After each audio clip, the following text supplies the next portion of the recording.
Previously on episode 1.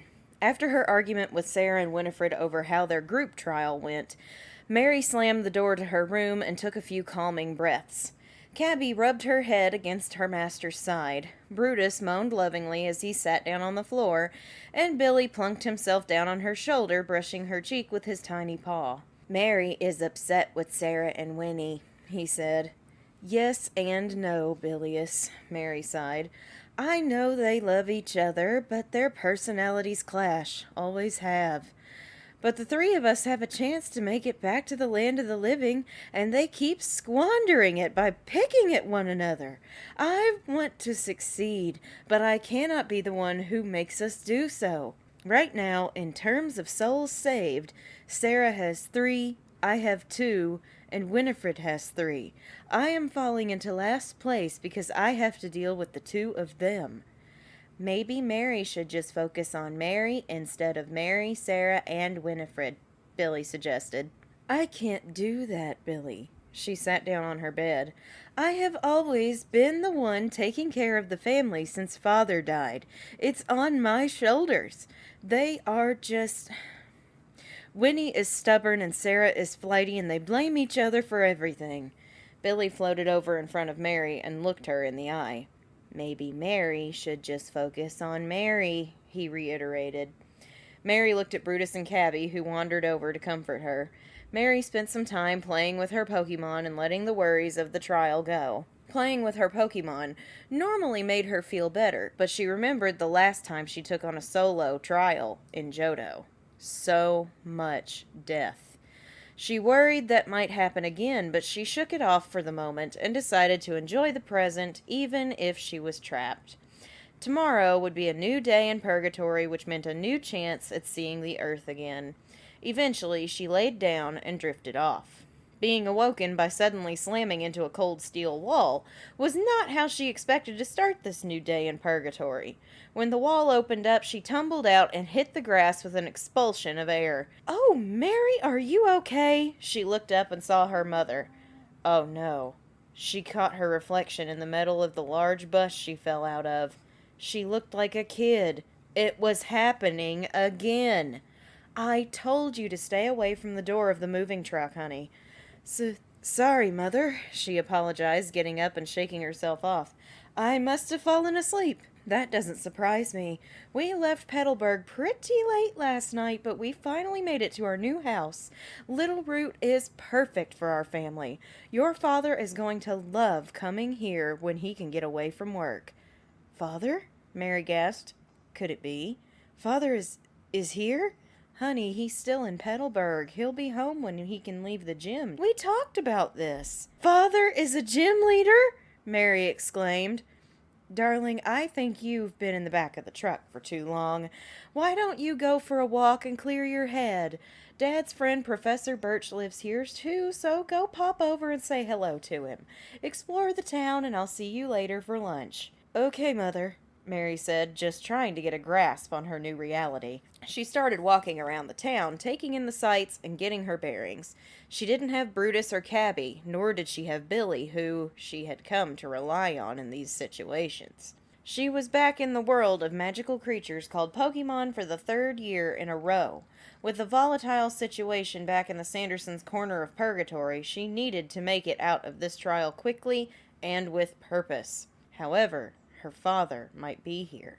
It might just be some type of proxy, like how her mother only looked like the woman who gave birth to her, but on the off chance it might actually be him, she was going to find that gym. But first, she needed a Pokemon to get her there, and, as usual, if there was a professor close by, she would find a Pokemon. As if on cue, a voice rang out crying for help, and as she ran to find the source, she saw a man in a white coat running away from a pack of Poochyena. "Oh my goodness! Hey kid, help me out! I was doing some research when these Pokemon attacked! Please help!" "What can I do?" she asked. "There are Pokeballs in my briefcase over there! Grab one and fight these Pokemon off!" he cried as they started to bite at him. Mary wasted no time in running to the briefcase, opening it up to find 3 Pokeballs. She grabbed one and tried to open it, but it was locked. Surprised, Mary grabbed the second one, and it was also locked. What the heck was going on? She grabbed the last one, clicked the button, and this time it unlocked. "Finally," she said, and gave it a throw. "Let's go, whoever thou art." Out popped a large tortoise with orange skin and a hard black shell. It expelled smoke from its nostrils. Mary knew it was a fire type, so she had to take a guess as to what moves it had. "Use Ember, whoever you are." The turtle did not respond. "Torkoal! The Pokemon is Torkoal!" the man hollered. "Thank thee. Torkoal, use Ember," Mary commanded, but it still didn't respond. "Torkoal, use Ember!" Nothing.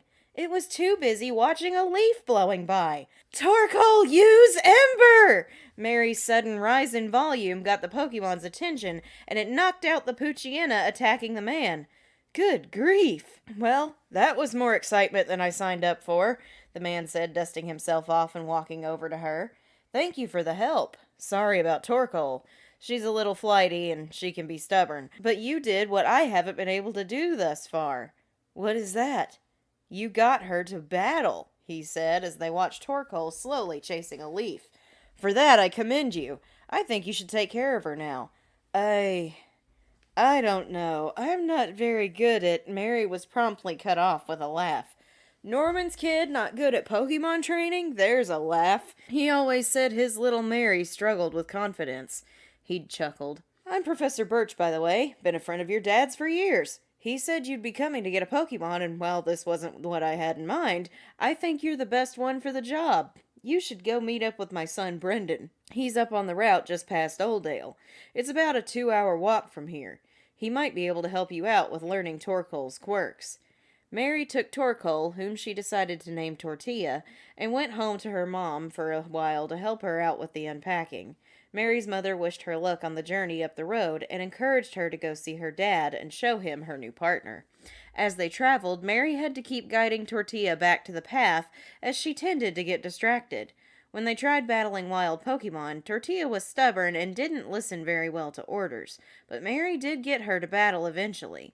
She finally, after 4 hours, made it up the route where a boy, about 12 years old, was researching Pokemon. "Excuse me, would thy name be Brendan?" she asked him, and he turned to her with a smile. "Yeah, you must be Mary.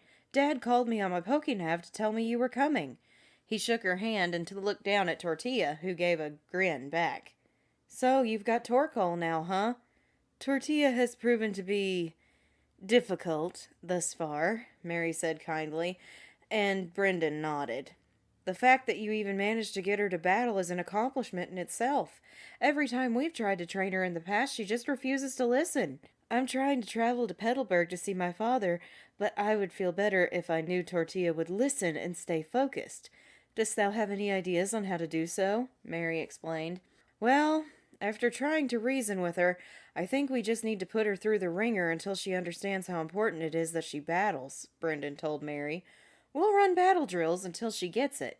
"Then let's begin," Mary said. Over and over, Brendan's Sudowoodo battled and won against Tortilla. Mary was shocked she hadn't been sent back to the beginning, but it seemed her trial hadn't officially started yet.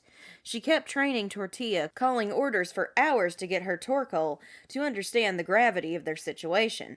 The last time she was in this realm, she lost too many friends, and one stubborn, lazy Torkoal was not going to prevent her success this time. There was too much riding on this. Finally, around sunset, they pulled off a battle during which Tortilla listened to every order Mary gave and defeated Sudowoodo.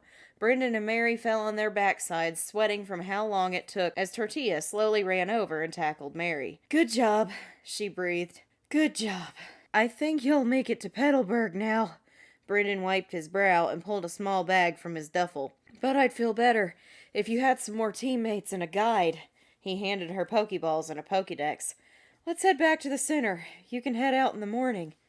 Brendan and Mary took rooms at the Pokemon Center in Oldale, and Mary spent time with Tortilla. She needed to make her understand what was at stake. "Listen, Torty, this journey is not what you would expect.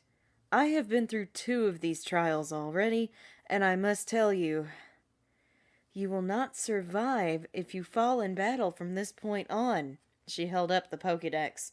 "Because of this cursed box, if you fall in battle, thou shalt perish and not revive. You have to fight with all you possess and help me defeat the gym leaders of this land. I won't let anything bad happen to thee if you listen to me and do as I say. Understood?" Tortilla seemed to understand, but pulled into her shell for sleep a moment later. Mary got some rest, then headed out the next morning. Her cursed box confirmed everything she had told Tortilla, and explained that Tortilla was chosen for her for a reason. Not knowing what that reason was, she traveled down Route 101, where she caught Winnie, the Ursaring, a Pokemon she knew was strong, as Sarah owned one. She hoped that power would help her. On Route 103, she caught Alan, the Marowak, who took an immediate liking to Mary. He walked next to her proudly with his bone resting on his shoulder like a captain's baton. They had to fight their way through Route 102, and Tortilla proved to be doing better, but she still got distracted. Winnie and Alan proved to be valuable assets to the team, and they even gave Tortilla some pointers. Mary was starting to like this a little more, and as they crossed into Petalburg, her heart raced as she walked towards the gym. There stood a man talking to a boy called Wally. He'd been helped in catching a Pokemon. When the boy ran past, shouting thanks to Norman, the man spotted Mary and broke into a grin. "There's my girl!" he shouted. This must be the proxy. Mary was disappointed, but she had expected it. "Let's go inside and talk. How's the house? How's your Torkoal? Catch any other Pokemon yet?"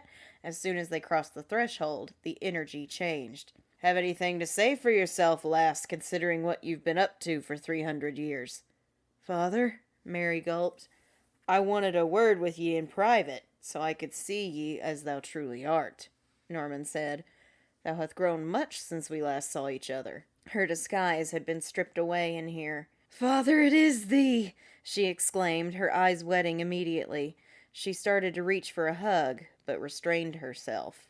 Seeing him, even in this form, brought her past actions into her mind, and she became consumed by guilt.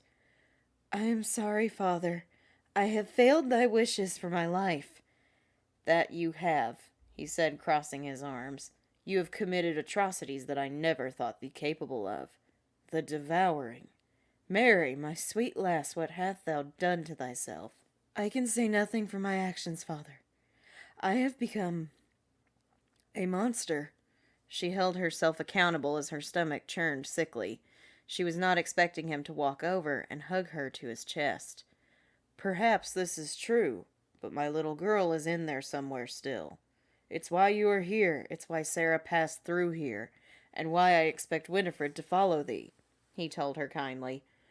"I know your heart has been darkened greatly, but no heart is beyond repair. If thou wishest to remain by my side one day, you will complete these trials and give it thine all. You will not fight me today, child, but once you gather your 4 symbols of this region, we will meet again.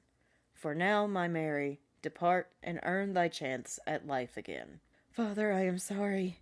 I do love thee," she wept as he tightened his hug. "I will make it back here. I promise."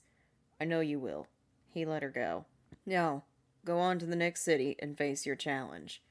Mary was shattered as she left Petalburg, and upon attempting to catch another Pokemon, a Ditto jumped in front of the ball and she ended up catching it instead. When she had shouted the word "rubbish" to exclaim her disappointment, the Ditto responded to the name, so its name became Rubbish. He wasn't of much use, and a Vileplume escaped her grasp in Petalburg Woods. She couldn't shake the feeling of being a disappointment to the man who meant the most to her, the man she both loved and secretly resented for leaving them alone. All she wanted to do was prove to him she was more than what he saw, and as this thought was crossing her mind, she found a man being cornered by a ruffian in red. "Team Magma needs those documents you've been working on in regards of seismic activity. Hand them over!" "Hey!" Mary shouted. Someone was there for her to take out some emotion on. "Why don't you pick on someone with Pokemon?" Mary challenged the Team Magma grunt.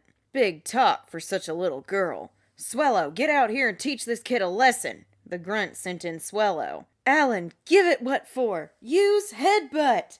Mary's Marowak went head-to-head with Swellow, and they attacked each other over and over, but in the end, Alan won and chased off the Team Magma Grunt.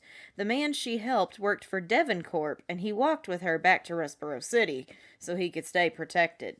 Here, Mary let her team recover for the night, and she got to know Alan and Winnie a little better. Every time she tried with Rubbish, he turned the other way and bounced all over the room. Why did this thing dive into her Pokeball if it wanted nothing to do with her?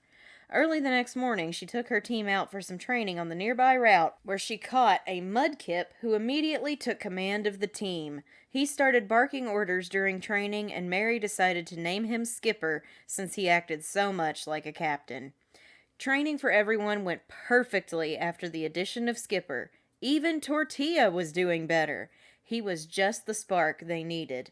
Well, all except for Rubbish, who was impossible to train. It just flat out refused to do anything. Skipper, riding on Mary's shoulder, gave the signal to not bother with Rubbish, and she had to agree. Training lasted until late afternoon, and that night was spent resting. Mary hadn't been in a gym since Johto, and the deaths in that region played through her mind. She was terrified to lose another Pokemon. Skipper wiggled his way between her arms that night and laid down for comfort. Her comfort. Everybody was snuggled up tight on the rug in bed. All except for Rubbish. The following day in the gym, the trainers fell, but not without some work. When Mary approached the leader, she was terrified of what might happen. Skipper gave her a strong nod, and she felt 3 out of 4 balls shake with anticipation in her bag. "Hi there! I'm Roxanne. Your dad said you'd be coming to see me, though I did expect you to be here much sooner." "I'm sorry to disappoint you," Mary said. "Nah, it just means you're working hard," she said kindly. "Since you're a new trainer, mind if I use some new Pokemon to battle? I want them to start learning too." "By all means," Mary agreed. "Okay, Ghastly, that means you're up." The ghost type came in with a hiss. "Skipper, I'm counting on you," Mary sent in her Mudkip. Ghastly's first hypnosis attack missed, and it took some damage from Water Gun. Skipper unfortunately succumbed on the next term and was put to sleep. Not willing to risk him, she withdrew him and sent in Winnie, her Ursaring. Winnie was the ace in the hole she needed, as the normal type couldn't get hurt by ghost type attacks, and she knew Lick, which was super effective. Winnie did have to fight through hypnosis, but Roxanne had to use her potions to heal Ghastly a couple of times, but Winnie ended up winning the bout. Shelgon was the second Pokemon, and Mary gulped. Dragon Rage was a scary move if this Pokemon had it. As she withdrew Winnie to decide on another fighter, Rubbish burst in on his own and tried to aggravate the Shelgon. Mary tried to get him under control, but to no avail, and Rubbish perished. One good thing came out of its loss. Shelgon didn't have Dragon Rage. She sent in Alan, who started using Bone Club, but after getting his defensives lowered and being plunged into red, Mary switched to Winnie, who finished the job with Fury Swipes.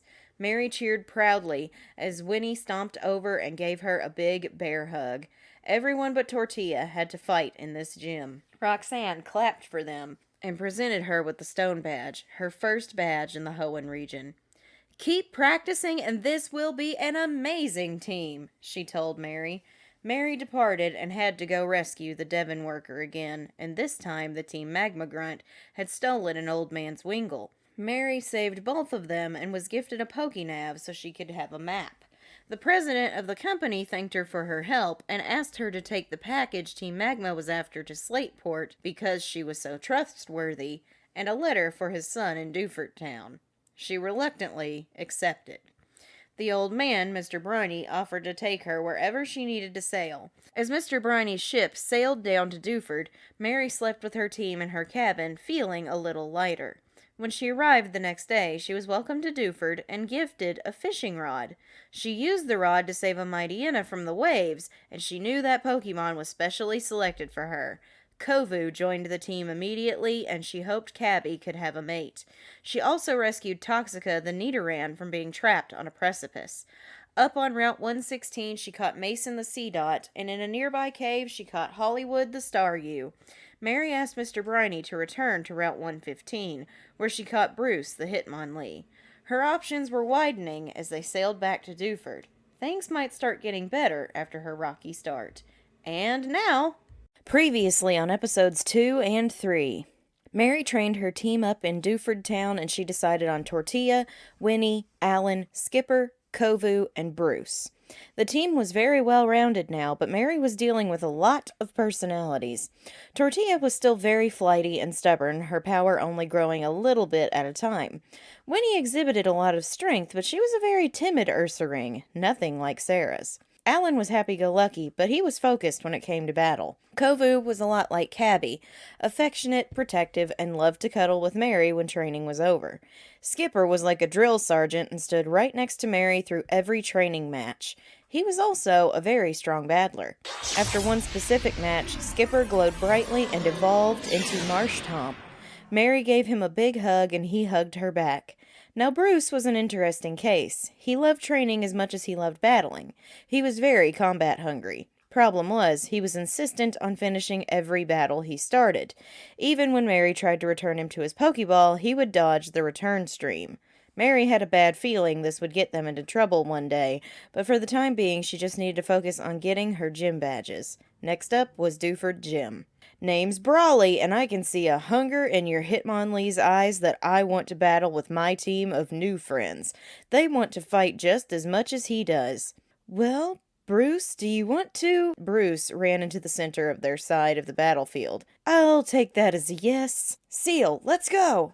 Brawley's seal slapped its tail on the floor of the field and huffed, indicating it was ready for battle. Bruce struck fighting stance and waited for his first command.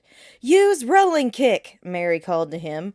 Bruce landed a direct hit that caused a fair amount of damage. Seal tried to retaliate. Bruce, dodge! He did so flawlessly. Now, rolling kick! Seal was knocked out and Bruce landed in fighting stance. That is one heck of a Hitmonlee. Now, Igglybuff, it's your turn. That little fella is not going to stop us.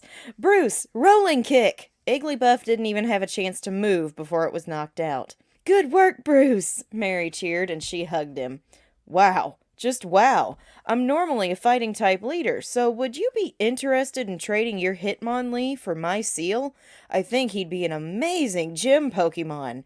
Brawley told her. Seal looked at her hopefully. As much as I'd enjoy taking Seal with me as I travel through this Hoenn region, I must decline. I'd like to continue my journey with Bruce. Then on behalf of the Dewford Gym, you both have earned the Knuckle Badge. Brawley handed Mary her second badge. Thank thee. By the way, is there a resident of this town by the name of Stephen Stone? I have a letter for him from his father, Mary inquired. Stephen comes in for a visit once a week. If he's in town, he'll be over in the cave, Brawley told her. With her Pokemon accompanying her, Mary explored the nearby cave. It was dark inside, but thankfully a trainer inside taught Tortilla the move, Flash. Tortilla led the way through the cave, and Mary noticed the responsibility seemed to keep her a little more focused. She stuck close to her Torkoal as they entered another cavern and found a man with silver hair examining evolution stones. He looked up when he heard her walk in. Oh, hello there. What's such a young trainer doing all the way down here? He asked. I'm searching for a man by the name of Stephen Stone, Mary told him. Have you seen him anywhere? Of course I have. He's me, Stephen smiled. Who are you? My name is Mary Sanderson, and thine father asked me to bring you this letter. She handed over the envelope, and Stephen shook his head with a sigh. Anything to save a buck. Thanks, Mary. Least I can do is walk you out, Stephen said. What were you researching down here? Mary asked as they walked. Well, there was a small earthquake around here last week, so I was checking if there was any damage to the cave. Team Magma was spotted around here too, so I really wanted to make sure they hadn't done anything. Oh, I've seen them around, Mary said with a little growl. They tried to kidnap a sailor's Wingull. Sounds about right. Be careful if you run into those ruffians again. They don't play nice, Stephen told her as they made it to the exit. Well, it was nice meeting you, Mary. Good luck on your journey. Mary and Stephen parted ways, and she spent the night at the Pokemon Center with her team. It took until after midnight for Bruce to stop practicing kicks and finally lay down with his teammates. Again, Mary had a feeling his lust for battle was going to get them into trouble. They sailed the next morning with Mr. Briney, who got the team and their trainer to Slateport City by afternoon. Mary had to admit that sailing was far more fun than walking. She was able to spot water Pokemon she'd only ever read about in her old Pokedexes. It was allowing her a little peace before her next gym battle, which, according to her map, that she was still learning how to work, was in Mauville City. Mary disembarked from the ship and waved Mr. Briney off. Now she had to find this Captain Stern and deliver his package so she could get on with her trial. Mary started asking around town if anyone had seen the captain, and finally someone told her he was at the museum. When she arrived, she saw Team Magma grunts swarming the place. "Well, Stephen, it seems I am the one who will be fighting Team Magma first," she muttered as she snuck into the museum. She slunk past the grunts and made it up the stairs, where she saw a man in uniform. Bingo! "Captain Stern? Who's asking?" He turned to her. "I have a package for thee from Devon Corp. The president sent it with me since I am a trainer." Mary took the package from her bag and handed it over. "That Jameson is the cheapest, most paranoid old codger I've ever met. Thank you for getting these to me, young trainer." "Well, he sent them with me because Devon has dealt with attacks by—" "Hand over those Devon parts, Captain Stern!" shouted a grunt. "Team Magma needs them for a super seismic expedition." "Over my dead body!" Captain Stern reached for his belt and then cursed. "My Pokemon are at the shipyard." "I will handle this," Mary said, and stepped up as Team Magma sent out Shiftry and Anorith. "Tortilla! Alan! Battle stations!"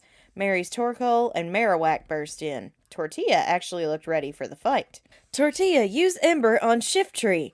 Alan, use Bone Club on Anorith!" Tortilla sprang into action with her flame attack and dealt great damage to Shiftry. Shiftry used nature power that turned into Swift, but Tortilla shook it off and listened to Mary when she called for Ember again. Tortilla stood victorious. Alan missed his first Bone Club, but Anorith was too slow to attack him. "Rebound, Alan, and use Bone Club," Mary ordered, and Tortilla cheered him on as he struck and took out the Anorith. "Now I think you ought to run along." "My thoughts exactly, trainer," said a third man who walked in. Mary did not like the smell of this one. "You may have defeated my grunts, but I'm not about to let you get away with those parts so easily." "And thou art?" Mary inquired. "I am Maxie, the leader of Team Magma. You think your roadblock will stop us from reaching our goals? Foolish child, we at Team Magma will stop at nothing until we expand the landmass of the world for people and Pokemon. It's not such a bad thing, is it? Shrinking the oceans to make more room for life is noble." "That would cause more disruption to nature than you think," Mary stated. Witches derived their magic from the world around them. They respected nature. "I think this is a terrible plan." "I don't expect a child like you to understand the magnificence of our goal," Maxie huffed. "Team Magma, we're done here. Move out. We'll regroup at Mount Chimney." Mary watched as Team Magma left the museum, and Captain Stern thanked her again. Thankfully, she was able to get a room at the center, so she took some time to feed her team and get some rest. The next day, she caught an Omastar on Route 110 and named her Shelley. As she walked the route, she ran into Brendan.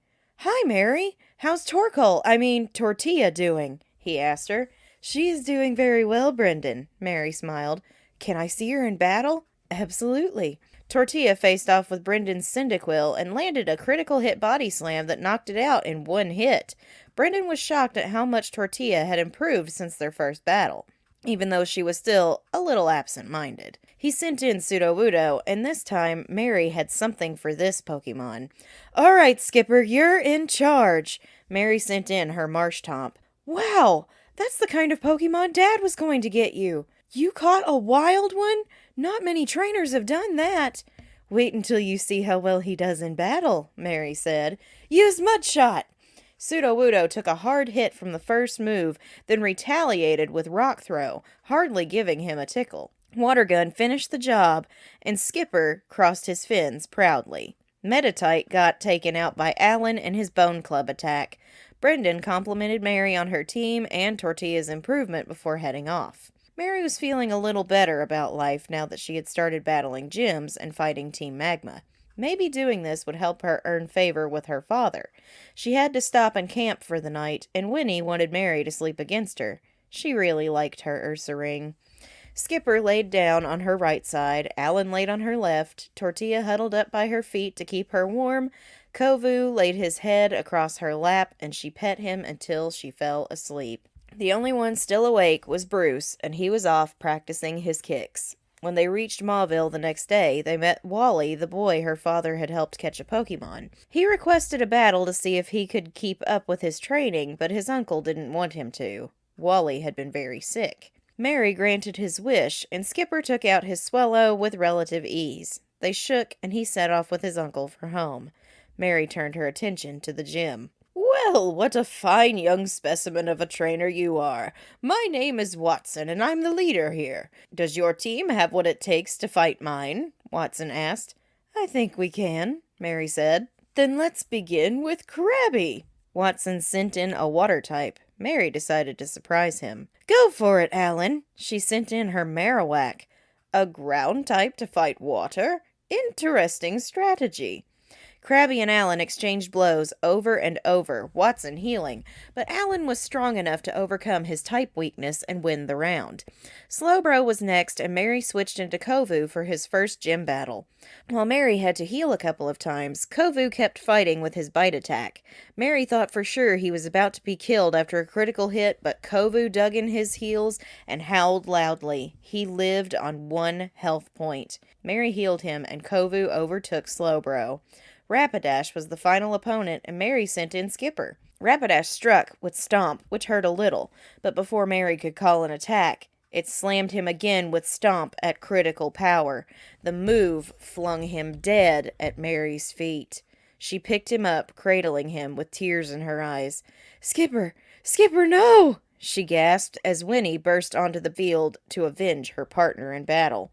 The Ursaring let out a roar that Mary had never heard before. "Winnie, use Scratch!" Winnie attacked without hesitation and dealt some hard damage to Rapidash. Mary did safety heal Winnie a couple of times, but the Ursaring was furious, and she unleashed her rage on Rapidash. With one final strike, she threw the fiery opponent against a wall and won the match. Watson returned it to its ball, then walked over apologetically to Mary and handed her the Dynamo badge. He couldn't muster the right words to say, and Mary left him there with a nod. She returned Skipper to his Pokeball and hurried to the Pokemon Center. She pulled her 4 Pokemon from the meadow and sat down with them in a secluded spot.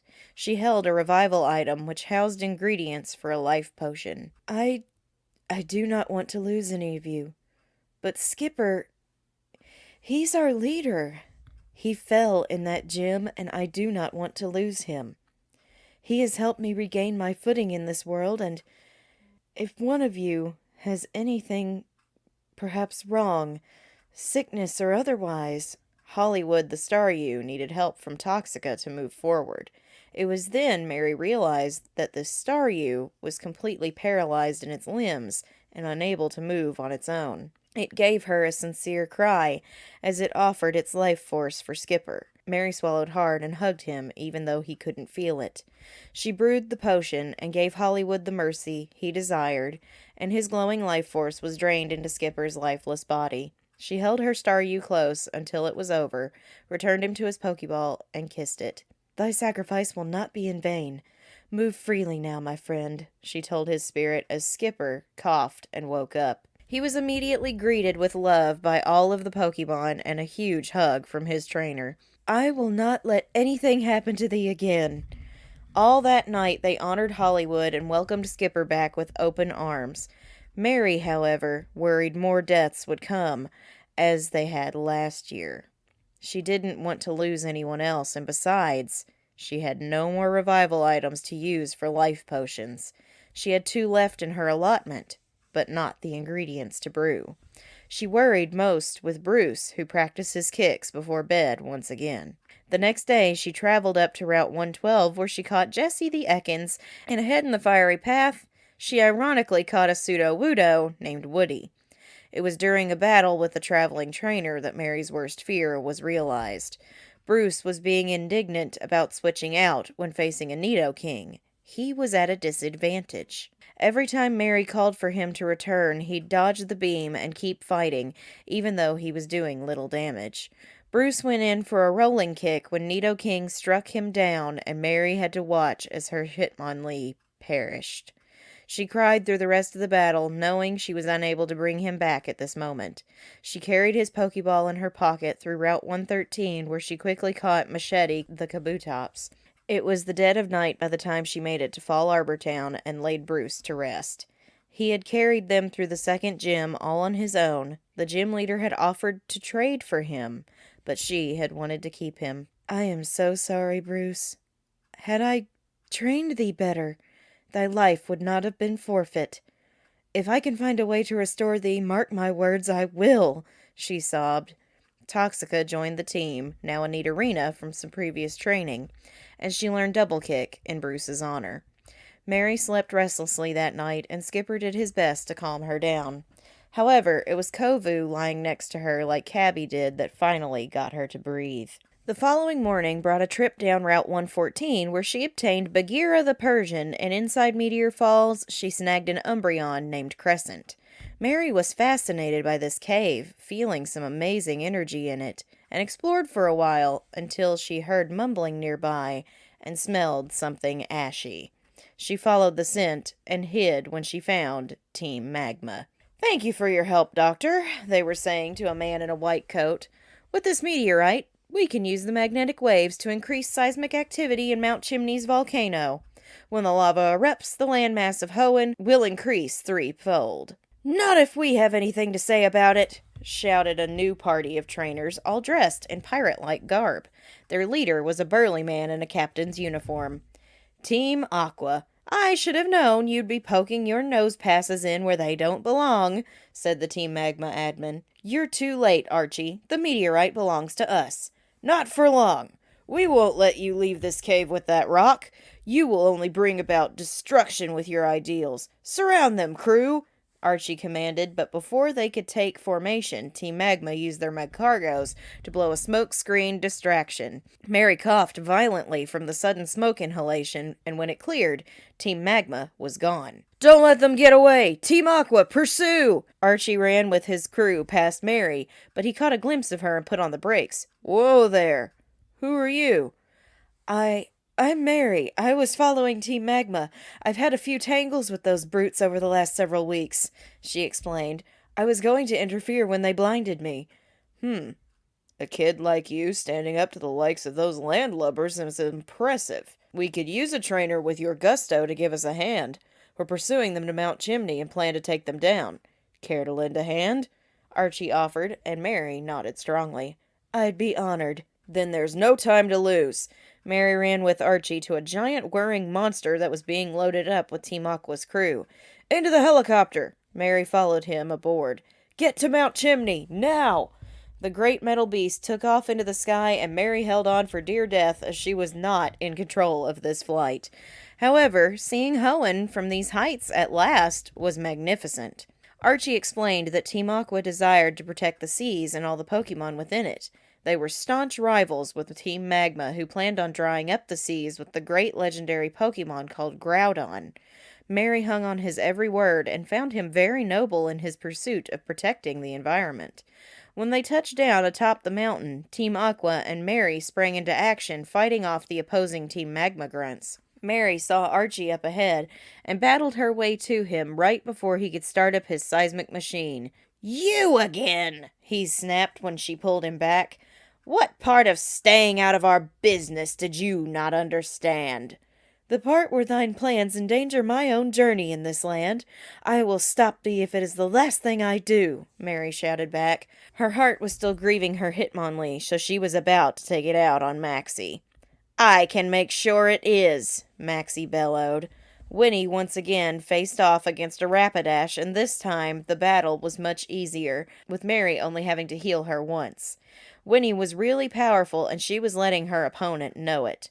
Skipper's first battle back in the saddle was against Maxie's ancient Pokemon, Kabuto, and with 3 mud shots, Skipper took him down. Maxie's final Pokemon was a Meganium, and Mary gulped as her best option was Tortilla.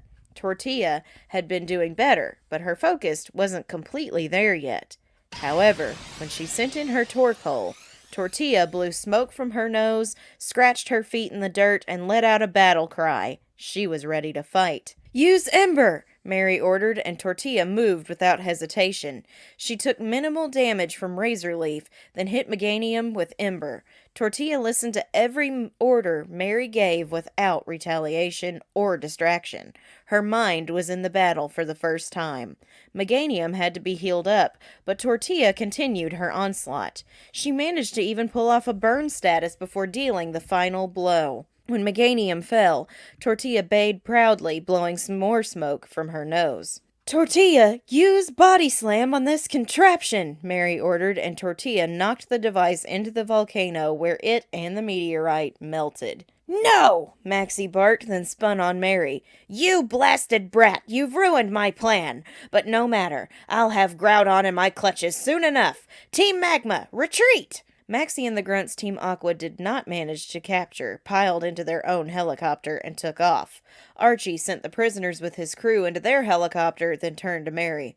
"We'll stay in pursuit. I'll call if we need your help again. We'll meet along the way, Mary. Thanks for the help." "Good luck," she called back as her new allies flew into the sky. As it was getting late, Mary set up camp here and spent a moment with her Torkoal while the others explored. "You were very brave today, Torty. I must admit I was surprised at how well thou listened to my orders. What changed thy outlook on battling?" Tortilla looked over at her friends, but zeroed in on Skipper. He was running around with Toxica with a huge grin on his face. Tortilla moaned and tears sparkled in her little eyes. Mary realized why Tortilla suddenly changed.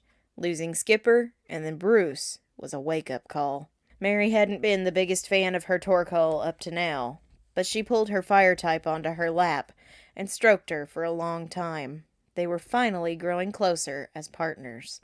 The journey down Mount Chimney through Jagged Pass was difficult the following day, as it was the steepest incline Mary had ever traversed.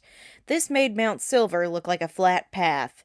Mary had to physically climb down a few ledges by holding onto rocks. She nearly fell at one point, but a wild Pupitar heard her fearful cry and rushed to grab the back of her cape with its mouth.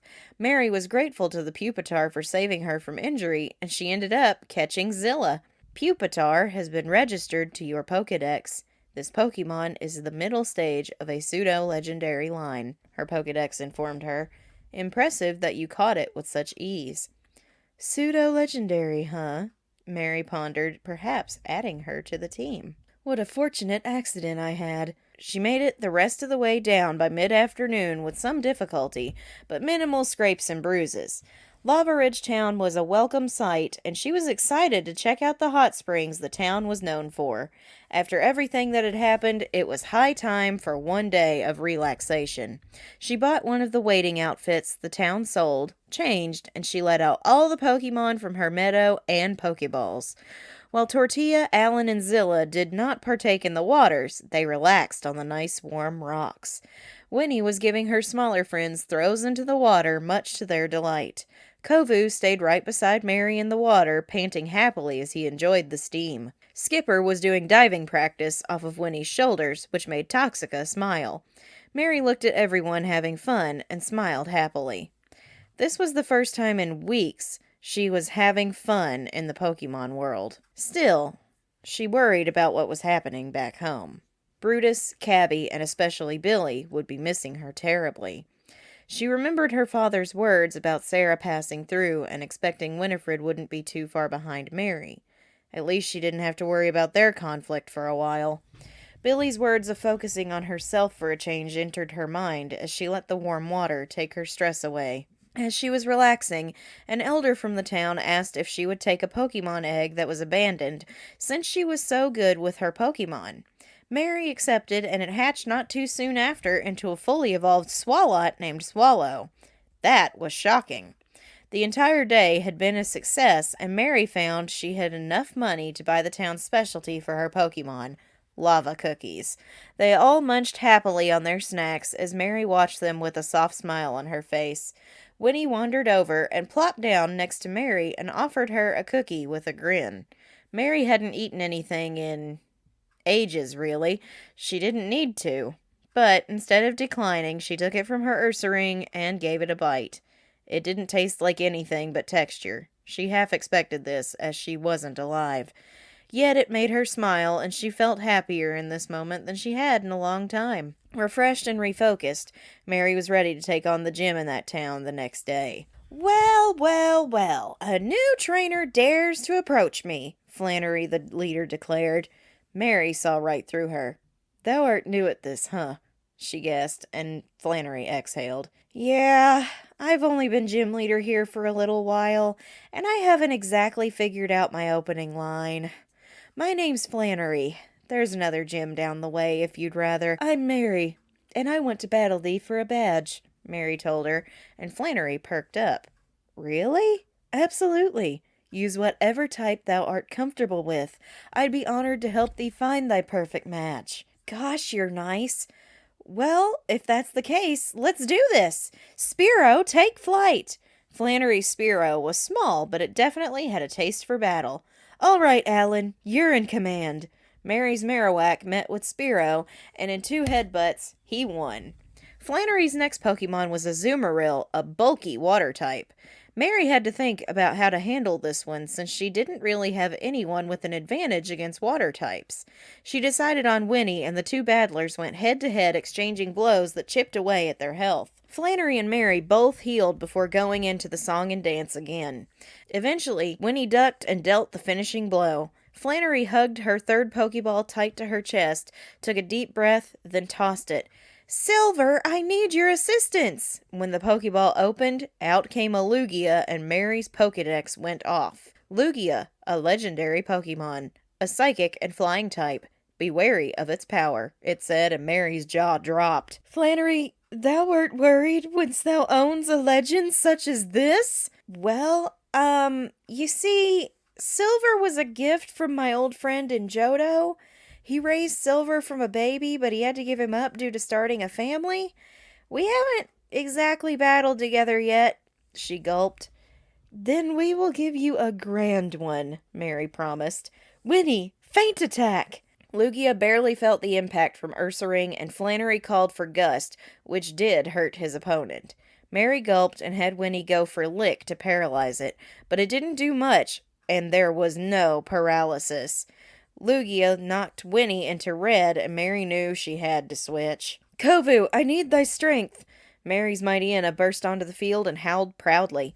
Lugia looked nervous and looked back at Flannery, who gave him a nod. Dark types were strong against him. Kovu's Intimidate lowered Lugia's attack stat, and he started charging, ducking, taking blows, and dealing damage with Bite. Lugia's excitement grew with every exchange they had, and so did Kovu's. It was astonishing to see, and eventually Kovu did overpower Lugia with one last bite, but Lugia fought valiantly. Flannery hugged him as Mary hugged Kovu, who licked her face. Good boy, the 2 trainers said in unison. Flannery looked at Mary with a grin and tossed her the heat badge. 4 down. Mary, you gave us something today we didn't have before. Drive. Go kick Norman's butt for us at the 5th gym, she smiled. Mary's heart stopped for a moment. It was time to battle her father. She left Lava Ridge for the desert on Route 111, where she caught Francis the Lediba and picked up a fossil. It took a couple of days to make it to Verdant Turf and use the connecting tunnel to return to Rustboro City. She trained her team the entire way back to Rustboro, where the fossil she had was restored at Devonco into Sprig the Poliwag. 3 days later, she stood in front of Petalburg Gym shaking like a leaf. She hadn't been here since her father revealed himself to her and his knowledge of her life. Mary couldn't walk through the doors. Suddenly, she felt Kovu nudge her hand, and Skipper grab the other one. They both looked up at her and nodded. She looked behind her, and all of her team members had opened their balls to walk inside with her. With a deep breath, she walked inside. She battled the trainers, then found her father waiting for her in the back room. 4 badges in, and I can tell my little girl has hardly changed, he said, arms folded in disappointment. Still not confident enough in her own abilities, still worrying about everyone else but herself. Mary, If thou art to get anything out of these trials, you must let go of your insecurities." "I'm sorry, Father," she swallowed. "Stop apologizing and change," he told her. "You changed your heart once all those years ago. Show me you can do so again. Show me who my little Mary is with this battle. Go, Sfeel!" Mary had nothing for water types, but she looked at her team and Kovu stepped forward. She sent him into battle against Sfeel. "Use strength!" she called to him, and Kovu knocked it into yellow on the first hit. He barely felt the water move and knocked it out with another strength. "That's good," her father complimented. "There was no hesitation in thy voice. Thou hast also turned to thy friends for help. Let's see thee keep it up. Go, Tangela!" This time it was a grass type. Normally, Mary would have immediately swapped into Tortilla, but this time she kept Kovu in and had him use Howl to raise his attack. Papa Sanderson caught on to this maneuver and mimicked this move with Growth for his Tangela. Mary ordered Kovu to attack again, but Tangela was surprisingly bulky. She didn't know what to do as it increased its power again. "Stop hesitating! Thou art in a predicament, so what wilt thou do to solve it?" her father demanded, and Mary shook. "I choose to heal him," she said, and used her turn to heal Kovu. Tangela used poison powder and poisoned Kovu to drain his health a little every turn. "And now what will you do?" I do not know," she responded. Winifred is not here. Think for thyself. If thou have beaten other leaders and commanded legends, then thou art able to do this for thyself. Now show me who you are," Papa Sanderson shouted, and Mary clenched her fists. "Father, I know thou art disappointed in the woman I have become. Thou hast wished another life for me, but 'twas not so. I am a horrible, nasty, monstrous, devouring witch, but I also know I love my sisters more than anything in the worlds of life or death. Thou would know this, if thou hast not abandoned us so young. 'Tis the fault of thine illness that brought us down this dark path. We were tempted, we accepted, but we did it to protect ourselves. What dost thou wish me to say, Father? That I regret what I have done? I had no other choice. You wish to see me for who I truly am? Then I will no longer hide behind the little girl you once knew. She's gone. Kovu, use strength!" Mary shouted. Kovu fought through the toxins and slammed into Tangela, but Vine Whip's retaliation did a lot of damage. Mary protected Kovu as she did her sisters for so long and switched Tortilla into battle for him. Her Torkoal hissed smoke from her nostrils and used her new move, Flamethrower, to knock out Tangela. Papa Sanderson's final Pokemon was Scyther, and Mary kept in her Fire type. They exchanged blows, and both trainers healed. Mary's Torkoal was slower, but she was more powerful now than she was weeks earlier. "You wish to see my power, Father? Here it is. Tortilla, use Flamethrower with everything you've got." Tortilla lit up with fire and blew it all at Scyther. The bug type was burned to a crisp and fainted, winning Mary the hardest battle of her death. She dropped to her knees as Kovu limped to her side, still feeling the poison, and Tortilla roared at Papa Sanderson before barreling to her trainer. Both Pokemon embraced her as the rest of her team cheered. Mary, however, broke down in tears. Papa Sanderson walked over to her, knelt down, and lifted her wet face. He met her with a soft smile. "You did brilliantly, my child. I saw Mary Sanderson finally let go of her hurt," he said, and she cried harder. "I do not blame thee for my own choices, Father," she cried, and he hugged her tightly. "'Tis all right that you do. 'Tis true that thou would not have gone down this path had I overcome my sickness. I blame myself too. But now, Mary, it is on thee to finish all of the trials ahead of you and join me in the great beyond. I want to have my family back, so please do not lose the spark I just saw in you. Build that confidence, speak up for thyself, and never lose those wonderful instincts of yours. Chase off the shadows if you can, and I will see thee again one day." He kept one arm around her as he handed her the 5th badge, the Balance Badge. Wear it as a reminder of who you were and who you can still be. "I love you, Father," she whimpered, and he hugged her again before letting go and standing upright. Suddenly, the energy changed. Well done today, trainer. Your Mightyena and Torkoal were a sight to behold. Be sure to remember this little gym when you hit the big time in the league. It was Norman, and her father's spirit had departed. Mary got up, dusted herself off, and nodded to him before leaving the gym. She spent the night in the Pokemon Center crying herself to sleep, but these were tears of release. She could finally let go of her anger and resentment. She set off the next day after getting the HM Surf from Wally's dad as a thank you for helping their son build his confidence. Skipper towed her on a makeshift raft towards the next part of their journey. And now... Previously on Episode 4.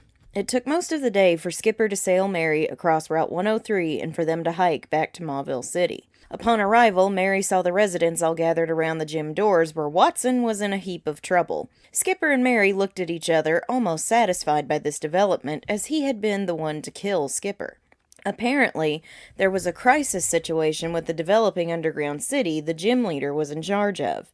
The generator was overloading and in danger of exploding. There were Pokemon down there in danger of being lost forever, and the city itself could be in trouble too. Watson was desperate for help, and while Mary could have easily left him out to dry, she knew she needed to do better for her father. "I will go down and stop the contraption," she volunteered from the back of the crowd. Everyone parted for her, and Watson looked relieved to see her. "If that is all right with thee." "Thank you so much," he said with tears in his eyes. He threw her the access key, and she figured she would know how to use it when the time was right. "There's a series of switches protecting the generator. Good luck down there." Mary hopped aboard her raft, and Skipper pulled her to the island. She walked inside the man-made cave and heard a soft mewing from within. She looked around, but saw nothing. There was an iron door blocking her way, and she looked at the key she was given. There was a slot that looked like it could fit the key fine. Mary slid it in, and the door opened. She heard another soft mewing, but saw nothing. Carefully, she descended into the beginnings of a new town. She was surprised there wasn't some type of warning going off. Seems Watson let something else slip. She started walking when she heard the noise again, and this time whipped around and jumped back as a small pink cat hovered just behind her with a daisy flower behind her ear. It mewed at her, and she blinked a couple of times before her Pokedex went off. Hello, Mary Sanderson, this is your encounter," it said. It had been quiet for most of her trial, only piping up when she caught something new. Mew, a mythical psychic type, not known to appear to many trainers. This mythical is quite rare and has the power to transform into any Pokemon. "Well, hello, Mew," Mary said, and Mew hovered around her head. "What brought thee down here?" Mew looked sad, and Mary knew. "You want to help the other Pokemon too, huh?" Mew mewed again. "How about we work together to get them out of here?" Mew nodded, but touched Kovu's ball and he popped out. Mew transformed into Mightyena. "Mew wishes to battle," her dex said. "Okay, Kovu. Mew chose thee to battle, so let's give her a good one," Mary said. "Use strength!" Kovu and Mew duked it out for a couple of turns. When Mary thought Mew was weakened enough, she threw a ball called a Great Ball at the mythical. Mew went inside, and Mary held her breath as it shook once, twice, 3 times. Click! Mary broke into a big smile as she picked up the Pokeball. "Mew has been registered to your Pokedex," beeped her box. "It seems your reputation precedes you as the great legend trainer, Mary Sanderson." "I do not call myself great," she shook her head. "Still, it seems Mew was lying in wait for you. Perhaps you needed to prove yourself before it appeared." Mary had a decision to make on whether or not to add Mew to her team. She called out her Pokemon and introduced Mew, now called Daisy from the flower she wore, and asked if anyone would mind stepping back. Toxica took it upon herself to volunteer to return to the meadow, since without a moonstone she would not be able to evolve. Toxica promised to be ready in case they needed her, as Mary's Pokedex transported her back to the meadow. Daisy and Mary raced together through the developing city and rescued Audrey the Seal, while Daisy transported other wild Pokemon out of the cavern. Mary found the generator and quickly found the switch to turn it off. However, the sudden cutoff of power from the generator started a chain reaction and everything started to cave in. Mary and Daisy took off like shots when they heard a familiar cry. Mary saw a Marowak trapped by the leg under a rock. It didn't exactly look like Alan. However, that's when her dex went off again. "Chatty today," Mary said and pulled it out. "It's a shiny! Catch it!" it screamed, and she nearly dropped the device. "Daisy, help him get out!" Mary ordered, and her Mew transported the shiny Marowak out from under the rock. Mary picked him up, and he looked at her in surprise. Daisy grabbed Mary's shoulder and transported the three of them out of the cavern. They heard a loud crash as everything caved in, but all of the Pokemon had been saved. The shiny Marowak hugged Mary tightly, dug into her bag, grabbed an empty ball, and jumped inside. Mary picked it up after it clicked and smiled. "Alex, welcome home," she said, and sent him out next to Alan. Alan looked at his new cousin and hugged him happily. "I thought you would be happy." Alex had to go to the meadow, and Skipper surfed Mary back to Mauville. She returned the key to Watson, then left without accolade. She still didn't care for this man after their last encounter. What she got out of the experience was 3 new friends. Mary started traveling east across Route 118, where she caught a Dusclops called Cyclops. It was here she bumped into Stephen again. "Is that Mew on your shoulder?" he gasped when he saw her. "This is Daisy," she introduced her Mew. "This is remarkable! I've seen very few trainers catch legendary or mythical Pokemon before. Mew is said to appear to trainers who've earned its trust. This little one must have been following you for a while." "I suppose so," Mary said, petting Daisy on the head. "What art thou up to, Stephen?" "Following the trail of Team Magma. They've been seen in the area," he told her, and she scowled. She told him of the events on Mount Chimney. "I need to get in touch with this Archie guy then. He said he would call you if he needed help. I assume he entered his number in your Pokénav." Mary handed the device over instead of trying to work it. "Thanks, Mary. I'm going to follow this lead. See you around." Mary parted ways with Stephen, staying on high alert for Team Magma. On Route 119, she caught Artichoke the Machoke, and that's when the rain kicked up. This had turned into a grueling walk as the sun was completely gone, setting, and the rain poured down. Mary's cape did no good for her as it was soaked in minutes, yet she kept walking. However, night was falling fast, and she could not keep going much longer. She searched for shelter and found a small cliff face with an overhang that she ducked under. Her Pokemon popped out of their balls to keep her warm in this storm. Winnie pulled her into a warm, fluffy hug as Alan dug a hole in the ground with his bone. Skipper and Daisy came back with wood and filled the hole for Tortilla to light up with flamethrower. Kovu laid himself across Mary's lap like a blanket, and soon her shivering had ceased. She was surrounded by loving friends, and it only made her think of Sarah and Winifred. She missed them terribly, and as thunder cracked, she jumped. She believed the canine in her is what had always made her sensitive to storms, but her sisters always got her through them. As soon as she jumped, Winnie hugged her tighter, and everyone piled in to cuddle with their trainer. This made her feel better, and she managed to get some sleep, even with the storm. She thought it might clear the next day, but it kept raining all through the daylight. This was a very long route, and Mary had been soaked through in the first 20 minutes of walking. The town she was headed to was called Fortree, where the 6th gym awaited. However, the closer she got up the route, she started to smell that ashy scent again. She followed it to a large building where a door had been broken down.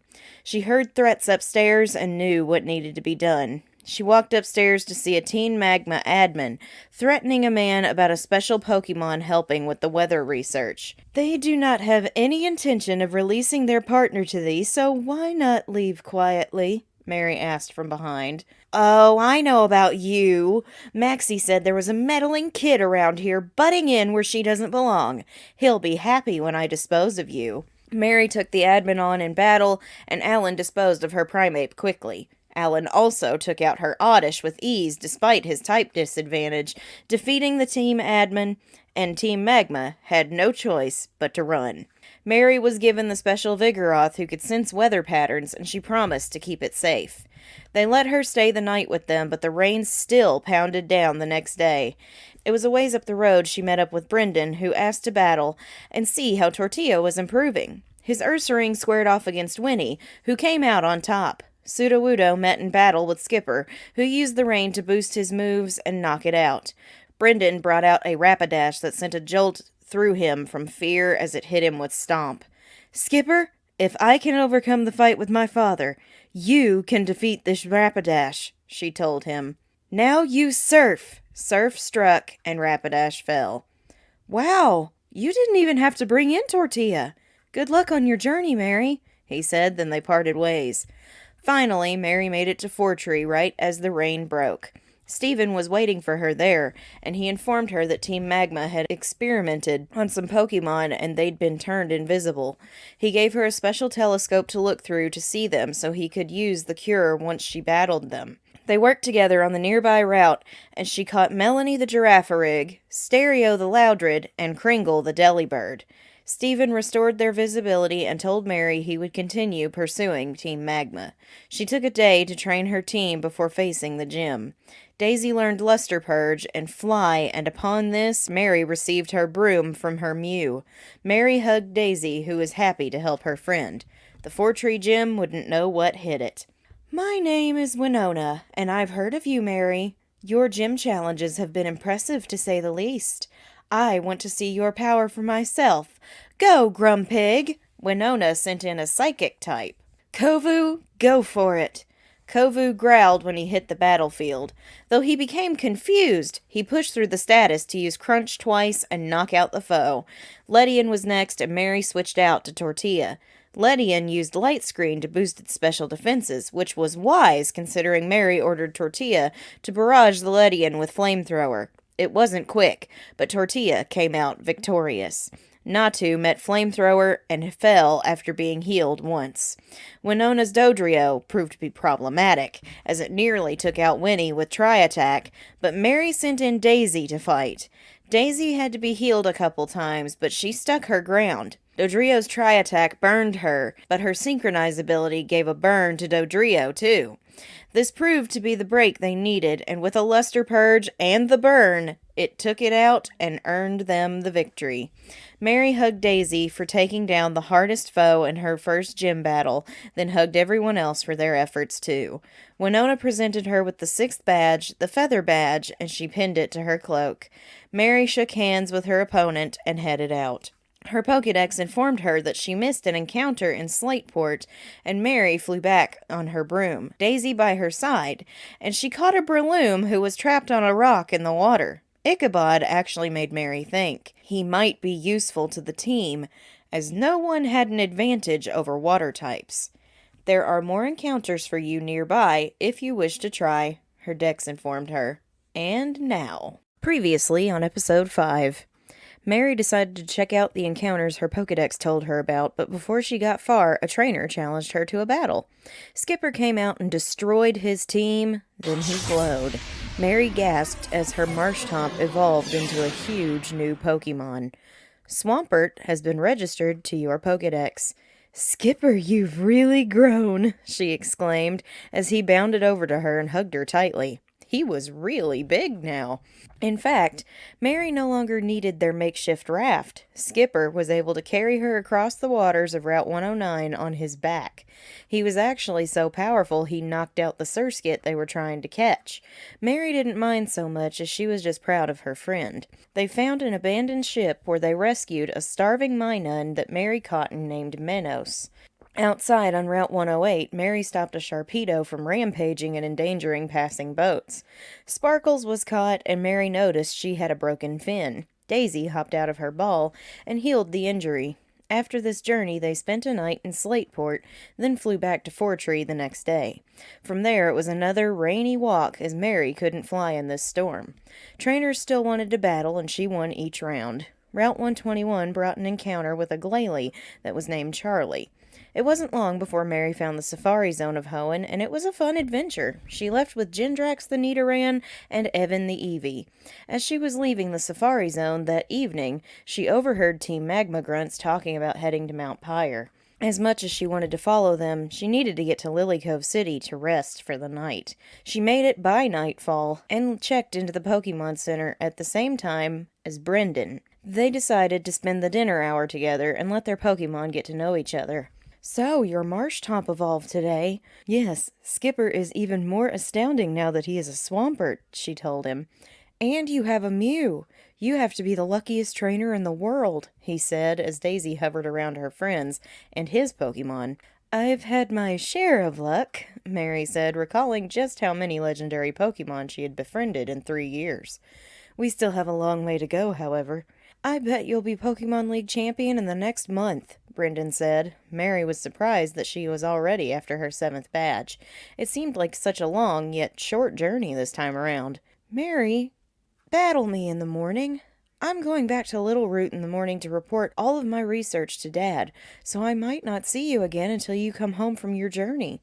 Deal, Mary said, knowing she wouldn't be going back to Little Root when her trial was over. I'd enjoy that. Mary and Brendan faced off right after breakfast. Execute faced off against a battle-ready Tortilla who obliterated it with Flamethrower.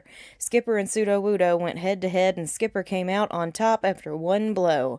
Bayleaf thought it might have a chance, but Tortilla came back in and followed Mary's directions to earn another victory with a critical hit. Finally, his bayonet squared off with Kovu, whose bite attack won the battle. You've come a long way since those training battles weeks ago, Mary.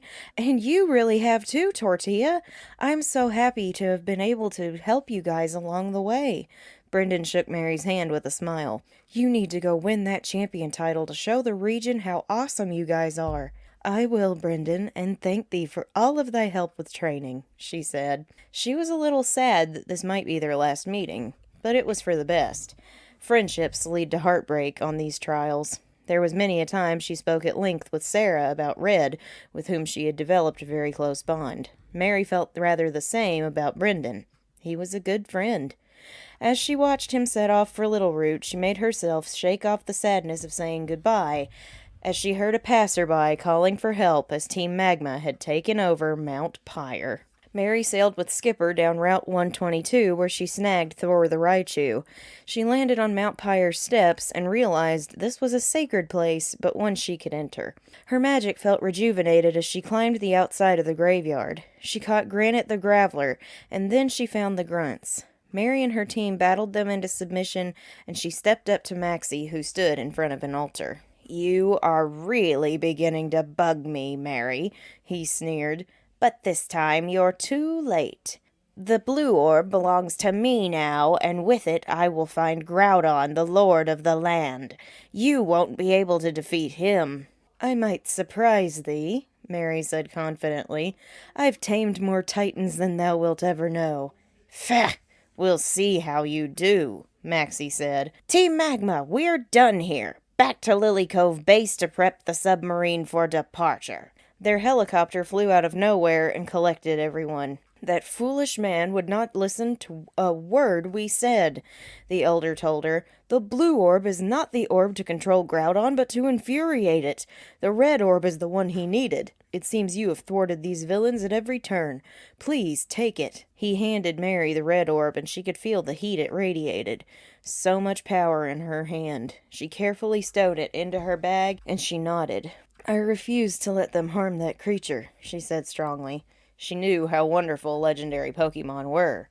Broomy, Chico, Aslan, Sarah the Suicune, Billy, Daisy, and so many others. I will not fail to stop Team Magma. And with that, Mary flew back to Lily Cove to find their base of operations. It was located a little ways out from the city, but one swim on Skipper got them inside the base right as the doors were closing. With her team charged up and ready to rumble, Mary laid waste to the Grunts inside. She had to hurry and stop Maxie from setting sail in his metal sea crawler to capture Groudon. She rescued 2 prisoner Pokemon, Jasmine the Miltank and Raphael the Squirtle. She found the admin Tabitha downstairs, and he smirked at her. You really think you can stop us from achieving our goals? Really? He chortled. You are so naive, it's painful. You'll never be able to stop us. Why not put your battling skills where that big mouth rests? She asked him. One who talks tough are usually the ones with the most to lose. She knew this for a fact, as Winifred talked tough, but was very vulnerable inside. Bring it on, Squirt, he said. Crawdaunt, cut her down to size. Kovu, take him out. Mary sent in her attack dog. Crawdaunt used Protect to block Kovu's move, but they knew it was a cowardly strategy. Kovu slammed his full strength into the water dark type, but it stood tall as it was healed and used Protect again. Kovu's frustration gave him a burst of speed and power that allowed him to knock out the Crawdaunt with strength. Lotad was the second water type that came out and was decimated by Kovu as well. This typing was odd for a Team Magma admin. Golbat was the last foe, and Kovu used 2 strength attacks to knock it out. Tabitha didn't even look upset. He looked happy. He laughed maniacally. "You fool! I was merely the distraction for you. While I was battling you, Maxie has set off for Groudon. You want to stop him? You'll have to search the depths for our illustrious leader." Mary cursed to herself and used a magic pulse to push him into the water. She and her team left the base and went back to Lilycove's Pokemon Center. She spent several hours trying to work the Pokénav until she found the name she was looking for, Archie. She pressed his name, and his voice came out of the box. "Mary? I wasn't expecting to hear from you. Did something happen?" "Archie, you must gather your team and pursue Team Magma. Maxie has stolen the blue orb to summon Groudon, but he took the wrong one. I have the red orb. If thee cannot find him before he gets to the legend, I will need to tame the beast with my orb. They're using some sort of sea crawler to explore the waters of Hoenn. I tried my best to stop them from departing, but they got away," she told him. "We'll get right on it. I'll get in contact with Steven right away, and we'll go find Team Magma. As soon as we do, we'll stop him. I'll keep in contact with you. You've been a very valuable ally, Mary. Thanks for all of this." "Contact me as soon as you can," she said, and their call ended. "I must refocus for now. My 7th badge awaits in," she checked her map, "Moss Deep City." And now, previously on episode 6. Mary set out for Moss Deep City the next morning, riding on Skipper's back. Along the watery route of Hoenn, they caught Celeste the Mareep, and Spike the Cacnea came on board at the crest of Moss Deep City. It was late evening when they made landfall, and Skipper was exhausted when he hit the sand. Mary hugged him around the shoulders, and he grinned at her as he panted. "Thou art a true warrior," she told him. "Get back into your Pokeball and rest for a while." She returned him to his ball, then went to the Pokemon Center to get a room. It was here she met back up with Steven. "Mary, am I glad to see you! I was just restocking on supplies before joining up with Archie in Slateport." "What are you two going to do?" she asked. "We're each taking part of Team Aqua and scouring the seas for Maxie. If you want to help, you'll need to use the HM move for dive, but these things don't activate until you have the badge to unlock it. You need this cities to open the tutorial." Steven handed her a locked disc. "I know. I've used a few of these in my time," Mary told him. "Just please keep me informed." "I will. Just concentrate on getting your badge before pursuing Team Magma," he told her. "I'd like to stay and talk, but they're waiting for me." "Good luck, Steven," Mary said before he hurried off. She settled into her room for the night with Daisy sleeping right next to her like Billy did. Kovu was all curled up with her too, his head resting on her knee. She loved having him there. It reminded her of Cabby, whom she missed terribly. She needed to get through this trial and get back home. Daisy snuggled up closer to her, and Mary smiled to herself. It was almost that time to decide who would go back with her. She didn't want to make that choice yet, so she just enjoyed the company and finally fell asleep, hoping the gym battle tomorrow wouldn't be too difficult. "Hello there, we are the gym leaders, and you'll be facing us both at the same time in a double battle," said Tate and Liza, the twin leaders. "A double battle, huh?" Mary said. She hadn't participated in these too much, but she had won all the battles she had fought. "I agree to thy terms." "Excellent," said Tate. "Because you did not have a choice," laughed Liza. "Mightyena! Ghastly! Time to battle!" The twins sent in their Pokemon, and Mary knew exactly what to do. "Kovu! Winnie! I'm counting on thee!" Mary sent in her Pokemon. Kovu was pitted against the Mightyena, and Winnie cracked her knuckles, ready to fight the Ghastly. Kovu used Strength at the same time Winnie used Feint Attack, but while Winnie's blow dealt a lot of damage, Kovu's was more of a chip. However, the foe Mightyena didn't do much to him either, but Ghastly got in a good shot with Nightshade. Tate and Liza were concentrating all of their fire on Kovu, which caused Winnie to become fiercely protective. This made Mary smile to see their teamwork, as Winnie helped Kovu find his openings to deal the blows Mary called for, while still fighting off the ghastly that Tate and Liza kept healing. Mary got an idea for ending the battle a little faster. Kovu, charge up to use strength. Winnie, lift Kovu and throw him at the Mightyena, then intercept the ghastly with feint attack, she commanded. Winnie lifted up her friend as he charged his attack and gave him a throw. Kovu, using the momentum of the toss to his advantage, unleashed his attack as he slammed his body into Mightyena. The dark type fell and the superior Mightyena, Kovu, howled in victory. Ghastly took a hard blow from Winnie before it could attack Kovu, and he finished off the ghost type with a critical hit bite. Tate and Liza's jaws dropped as Mary hugged her friends happily.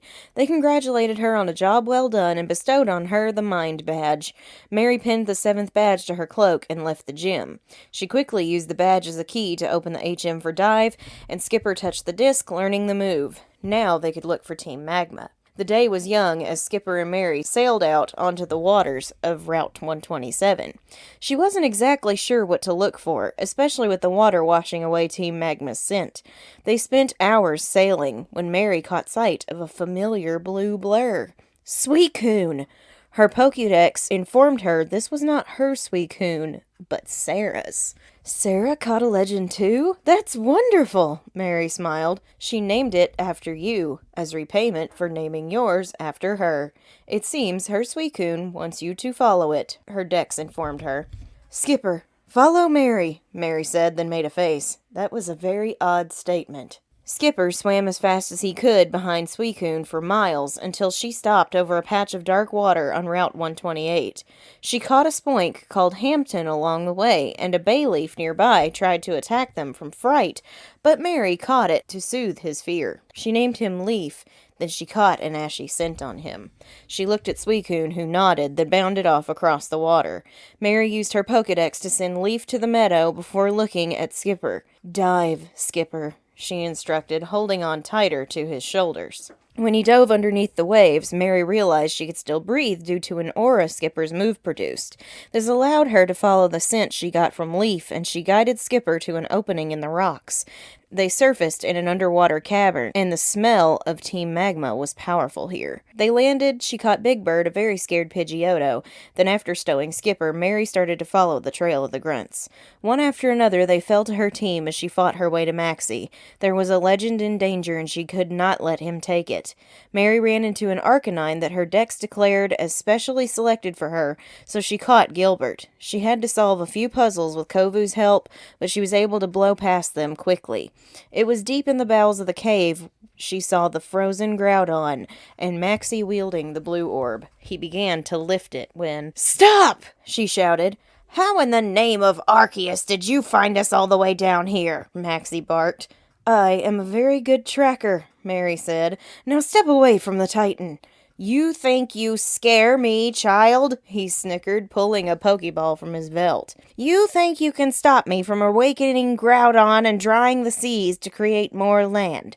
More land for people to build homes upon, more land for farms, for resources, for treasures hiding beneath the deep. Try to stop me and you stop the progress of the world.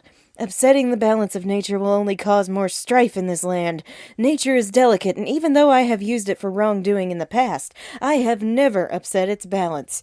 Drying the seas will cause famine and thirst. Without water, those dwelling in the deep will perish. I will stop thee from reaching thy foolish goal, no matter the cost. Mary prepared for the inevitable battle. This is the end for you, Mary Sanderson, Maxie said. Illumise, attack! Thy bug is cute, Mary snickered. Winnie, attack with slash. Illumise tried to confuse Winnie with flatter, but it didn't really do anything. Winnie fought through the confusion to strike hard enough to send it to red. Maxie healed, but Winnie shook off her status condition and struck harder, knocking her out with a critical hit. Maxie sent in Sea King, which made Mary look at him in surprise. Maxie shrugged as Winnie attacked with a move called Return that is more powerful the more the user loves its trainer. It hit so hard, Seeking only survived with 1 HP. Seeking hit a little harder than Illumise, but Winnie fought through and landed another blow, and down it went. Minun was his last Pokemon, and it squandered its move by using Charge. Winnie's return move finished off the Minun in 1 strike, and Maxie lost. However, Mary noticed Minun was the final distraction, as Maxie was holding up the blue orb.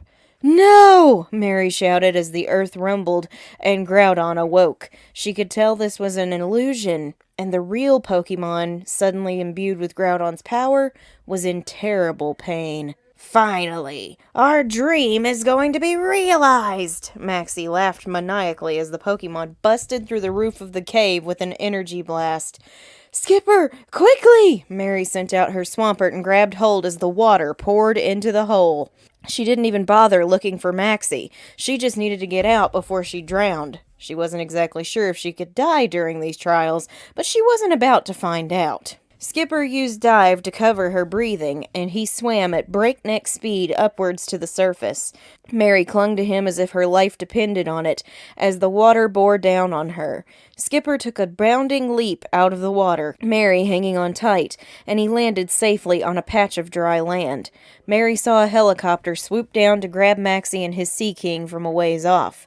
That's when she realized her clothes were bone dry, her skin wasn't wet, her hair was perfectly fine, and Skipper was panting hard. The sun was beating down, and when Mary snuck a look at it, it was huge. Groudon's power was out of control, and Mary was sweating buckets in a few moments. She had to return Skipper to his ball to prevent him from becoming dehydrated. Steam rose from the sea as the intense rays evaporated the water quickly. Mary had to figure out a way to find the Pokemon causing all this trouble, but she had no idea where it went to. In that instant, she heard the whirring of blades overhead. "Mary, are you okay?" Stephen yelled down to her. "I am in one piece," she responded as a chain ladder came down for her. "Climb up! Archie is already heading to Pseudopolis to stop Maxie," he told her, and Mary climbed up the ladder. "Here, drink this. You'll dehydrate fast in this heat. Where I come from, this is picnic weather," Mary commented, but she gratefully took the bottle of water and downed it. She grabbed another and popped Skipper out long enough to pour it over his skin, rejuvenating him. "So he has gone to Pseudopolis." "Yeah. Groudon went into the Cave of Origins there. It was thrashing unusually, like it was in pain." "Because the Groudon Maxie awoke was not the real one," Mary informed him. "I could sense it. I have seen this happen before. A legend is out of place." "Then do you still have the red orb?" he asked, and she nodded. "Maybe using that will quell whoever this is. I've made special arrangements with the gym leader there to let you into the cave. If anyone can stop this calamity, I think it's you." "Let us hope," she said as the helicopter set course for Pseudopolis. They landed and saw Archie's team of Aqua Grunts doing battle with Team Magma. Stephen and his Aqua Grunts joined the fight as Mary met up with Wallace, who guided her through the fray to the cave. Mary descended into the depths and caught Pearl, the Slowking. The farther down she went, the hotter it got, and when she found the Pokemon, her heart felt the pain it was in. She could feel it through the red orb, but she couldn't get the orb to work yet. It was too frenzied. Latios, a dragon and psychic type. When angered, it unleashes powerful psychic energy, her dex said. "Latios, I have come to help thee. Please do not fight the red orb. It will help." She took a blow herself and realized she had no choice. "Okay, I will try to get the energy calmed. Everyone come out and help." Mary sent in her entire team, but Kovu took charge, as he had the advantage over Latios. He dealt the harder blows while Tortilla tried to paralyze it with her body slam attack. This did not work, and Tortilla had to back off. Alan used False Swipe a few times to weaken it as Mary attempted to catch Latios, but the legendary was too frenzied to be caught. In its pain, it hit Alan so hard it killed him, and Mary cried out for him. At this, Kovu took it upon himself to attack with Daisy and deal the finishing blow. Latios fell unconscious, and Mary used the red orb to suck up Groudon's energy and free Latios. The heat wave went away instantly. and Mary took a deep breath, but turned sorrowful when she looked upon the still Alan. When it awoke, Latios saw Mary cradling her Marowak and moaned remorsefully. Mary had the ability to make a life potion, and so she summoned her Graveler from the meadow. Granite hadn't exactly been in the best health when she caught her and explained the situation. Granite agreed to the life potion and sacrificed herself for Alan, who was restored to life. To honor Granite, they buried her in the Cave of Origin. Latios hovered over to them and apologized again. "Thou wert in pain, Latios. I understand that Alan's loss was an accident. Though we did lose a friend here today, we saved thee and stopped the calamity. Thou art free to live peacefully now," she told him, and Latios nuzzled her cheek before departing. When she surfaced, she saw Stephen and Archie rounding up the defeated Team Magma, Maxie hollering about revenge. Mary shook her head as Stephen approached her. "You did well, Mary. You saved all of Hoenn. Now you've got one more gym badge before you can come challenge me," he said, crossing his arms. "Challenge you?" She raised an eyebrow, and he smiled. "Well, I am the champion of Hoenn, after all," he said, and Mary's jaw dropped. "How else did you think I had so much authority around here, or why it was so important for me to stop Team Magma?" "I suppose I thought because thy father was Devoncorp's owner, thy influence came with the name," she said, and he laughed. "Well, regardless, I expect you to give Wallace a good show and give me the best battle you can muster," he said. "I promise to meet thee at the League," she said, and Stephen parted ways with her. "But not until some training's done." Mary spent 2 days training her team until they felt ready for the 8th gym. They made their way through the ice puzzles and a few trainers, battling flawlessly. Wallace awaited her challenge with a smile. "Stephen told me he has high hopes for you, Mary. I will test your skills to see if you're ready for the Pokemon League by using all types instead of only water. By the way, thanks for saving Hoenn." "Let us skip the formalities, Wallace, and get down to business," she said, and he laughed. "Excellent attitude. Let us begin with Ninjask. Tortilla, our final gym battle begins with thee." Mary's Torkoal had come a long way since the beginning of their journey, and it was time to show it. Ninjask powered up with Swords Dance, but Tortilla blew a powerful flamethrower and knocked it out in a single hit. Mary cheered for her, then they both flinched when Wallace sent in the legendary Regice. Mary looked at Tortilla. "Can you do it?" she asked, and Tortilla nodded confidently. "Then let us commence with the fight. Use thy new move, Heat Wave!" "Regice, use Amnesia and boost your special defense." Wallace's strategy prevented Tortilla from doing too much damage, but that didn't stop Tortilla's relentless barrage of fire attacks. Regice kept boosting its defenses and attack power, and Mary knew it was charging up for one huge attack. Tortilla was starting to pant, but Mary called to her confidently, "Use Heat Wave with all you've got!" Tortilla exploded with fire, and it slammed into Regice, but it lived on 5 HP. Mary and Tortilla held their breath as a residual burn struck the Titan, and it fell. Tortilla let out a battle cry, and Mary cheered for her as the Torkoal ran into her arms for a hug. Wallace sent in a Remoraid, so Mary sent in Daisy to give Tortilla a break. Her Mew knocked out the water type with one Psychic. Baynet came in to fight Daisy, but Kovu was brought in to take it out. His Crunch attack was devastating to the Ghost type despite the Curse attack it laid on him, and it fell. Magcargo was the next opponent, and it was Skipper's turn to fight. His Muddy Water attack knocked it out with one hit, and Mary's team won the battle. She cheered at the top of her lungs for her Pokemon before taking her final badge from Wallace. "Stephen is going to have a hard time keeping his title when you show up," he told her, and Mary smiled. "I will give him the battle of a lifetime," she promised. She set sail on Skipper's back and made it to Evergrande City by nightfall. She prepared to face Victory Road and make it to the League. Her team trained for a week, and she spent time with all of them. They'd been a wonderful team, and the thought of leaving them hurt. She didn't know who would go home with her, but she had to make a decision soon. That night, under the stars, she slept against her Ursaring with everyone else huddled up to her. She snuggled Daisy close and whispered to herself, "I'll be home soon, sisters. I promise." And now, the finale. Previously on the finale of Mary Sanderson Plays Pokemon Ruby Randomized Nuzlocke. The following morning, Mary caught Stella the Steelix in front of Victory Road and a Whiscash inside the cave. As she trekked through the cavern paths, Mary met up with Wally, who asked for a battle. Wally was prepping for the League as well and wanted to see if he was ready. Mary obliged, as she wanted to see how her team had done after their training. Kovu fought through paralysis and took out his Blossom with a few strength attacks. Tortilla came in against the legendary Titan of Ice, Regice, and took it down with 2 overheated flamethrowers. She followed it up by whittling down his Electabuzz, then tagged Skipper in to finish it off with Earthquake. Elekid went down to Earthquake too, and then in came a Mewtwo. Mary was shocked to see 2 legends on his team. Daisy came in to meet in battle with her clone counterpart, and after a long-fought battle, she came out on top. Wally was defeated, and it was Mary who went forward to the Pokemon League. She made it by sunset when the registration was almost over. She was the last to sign up. That night in their room, she sat and stared at her Pokemon as they ate their dinner with a smile on her face. They'd come a very long way since the beginning of this journey. Tortilla, who had constantly been distracted, was more focused than ever on battle. Winnie, the shy Ursaring, was now a beast when it came to fights. Alan, who had died in battle against Latios, was disciplined and humble. Kovu, Mary's loyal companion, defended his teammates valiantly in the face of their foes.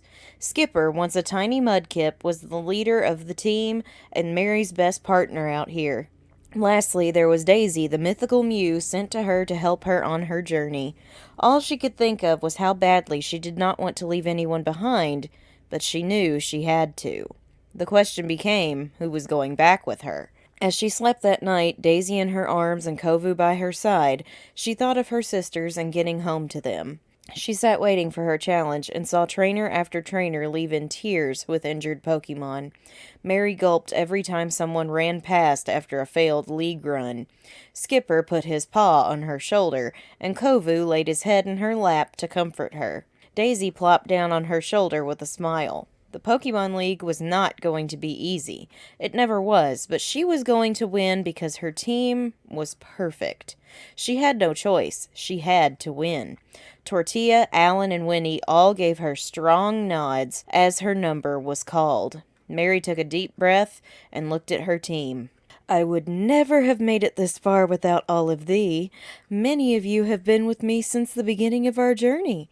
Daisy, thou wert a late addition, but thou hast saved us time and again. Together, I know we can do anything. No matter what challenge we face today, I am proud to be thy trainer. With that, she tucked everyone into their Pokeballs and walked into the first chamber. Welcome, Challenger. My name is Sydney. You'll be the 17th trainer I defeat today. Only a few have made it past me. Let's see what you've got. Go for it, Seal! Daisy, you're up first. Mary sent in her Mew. Seal attacked with Takedown. Daisy dodged, used Psychic, and brought it down to yellow. Seal's Ice Beam barely made a scratch on Daisy, and she finished it off. Ariados was next, and it fell to a powerful Psychic attack. His next Seal fell in the same manner the first did.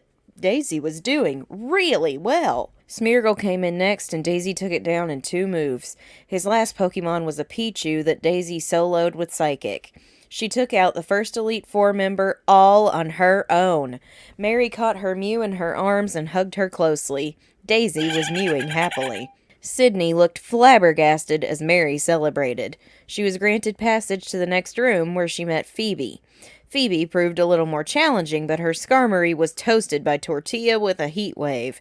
Against Vibrava, Farfetch, Slowbro, and Whismur, it was Skipper who took them all on. He fought through entry hazards and status conditions to win the battle.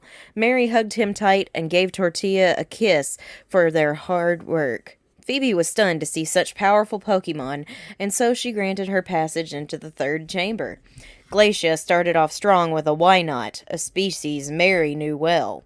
She and Tortilla were able to bait the Wynot and Glacia into using Mirror Coat, then attack with Body Slam, eventually knocking it out. Her Amistar was taken out by Skipper, then Tortilla came back in to fight against Blossom. Crobat went up against Daisy, but Daisy was too fast for it and took it down. Tortilla finished off the battle with Grimer by taking it out with Flamethrower.